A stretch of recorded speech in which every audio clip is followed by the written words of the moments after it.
আপনাদের অনেকের অভিযোগ থাকে যে দলিল থাকা সত্ত্বেও আপনাদের নামে মিউটেশনটা করে দেওয়া হচ্ছে না, বিএলআরও অফিস থেকে আপনাদের নামে খতিয়ানটা করে দিচ্ছে না। যদি এটা আপনার সাথে হয়ে থাকে তাহলে আপনার করণীয় কি?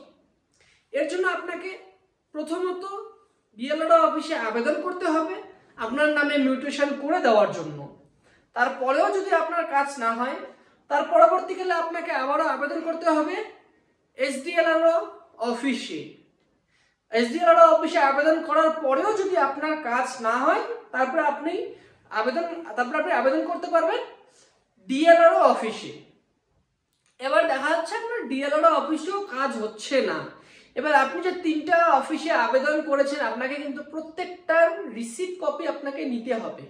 প্রত্যেকটা রিসিপ্ট কপি যখন আপনার কাছে থাকবে যে আপনি আবেদন করেছেন, তার সত্ত্বেও আপনার কাজ হচ্ছে না, তারপরেই আপনি দেওয়ানি আদালত অথবা সিভিলে আপনি মামলা করতে পারবেন। আপনার সেই মিউটেশনটা কেন করা হচ্ছে না তার উপর আপনি দেওয়ানি আদালতে মামলা করতে পারবেন। এবার সেক্ষেত্রে যদি আপনার সমস্ত কাগজপত্র সঠিক থাকে, তাহলেই কিন্তু ওখান থেকে আপনাকে ডিগ্রি করে দেওয়া হবে। তারপরে আপনি আপনার সেই ডিগ্রির উপর বিএলআরও অফিস থেকে অবশ্যই সেই খতিয়ানটা আপনি করে নিতে পারবেন।